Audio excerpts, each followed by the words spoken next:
They will call for a full report, Erin. Carl, thank you. And now, Israel's ambassador to the United States, Ron Dermer. And Ambassador Dermer, thank you for being with us tonight. Obviously, this is what happened here is horrific, and we don't yet even know the scale of how many children may have died. Initial reports indicate that at least 16 are dead, and the initial reports that this attack had come from Israeli tanks. As you know, the Israeli military has said it may have come from Hamas in a rocket which misfired. Do you know at this point? Do you have any more certainty?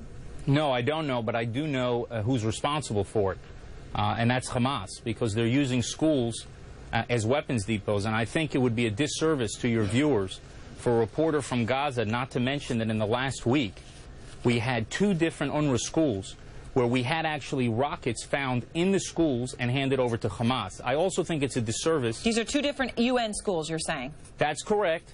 That's publicly available information. It's kind of an important fact for your reporter to mention. And in addition to that, he may have wanted to mention a statement that was made not by the Israeli ambassador, not by the spokesman of the IDF, but by the UN Secretary General yesterday. And I want to read you what he said yesterday, not last year, yesterday. He said this: the Secretary General is alarmed to hear that rockets were placed in an UNRWA school in Gaza and that subsequently these have gone missing. He expresses his outrage and regret at the placing of weapons in a UN-administered school. By doing so, now listen, Aaron, exactly what he says. By doing so, those responsible are turning schools into potential military targets and endangering the lives of innocent children, UN employees working in such facilities, and anyone using the UN schools as shelter. This is yesterday. Do you not think that it's relevant to report on CNN that the Secretary General of the United Nations yesterday warned against the use of UN schools and shelter for rocket missile depots of Hamas? And Ambassador, it is relevant. And let me ask you this, because of what you said. But Aaron, I've been listening for 2 hours of reports on CNN.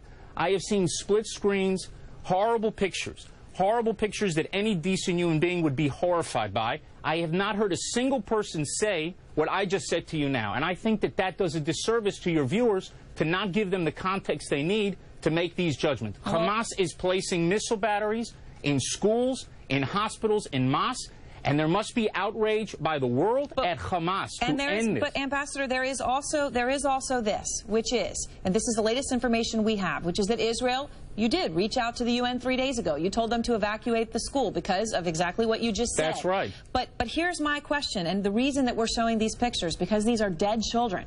Would Israel have taken the time to confirm that those children were out of the school before you fired? Send someone in to look? Or do you think it's okay that you issued the warning and then just went ahead and fired? Well, if there were kids there, that's their problem. I think you have no basis for making the statement that you just made. Of course we wouldn't fire directly, but I don't know what happened in that school. What I understand is we gave people days to get out of that area. This is in the northern Gaza Strip. There's a good chance that it may have been a Hamas rocket that hit it. I don't know if somebody fired, a Hamas fighter fired directly from that school at our military who's operating there, and then we responded to fire. I don't know the facts. I do know that there's children, and I don't blame the media. Don't get me wrong. I'm not blaming the media for showing the pictures. What I'm blaming the media is for not connecting the dots. The dots point to the responsibility of Hamas for using schools as weapons depots and caches for Hamas. It's unacceptable, and the outrage of the world has to be turned on Hamas. This is the Secretary General of the United Nations speaking yesterday, warning that this could happen. All right. Ambassador Dermer, thank you very much. Thank you.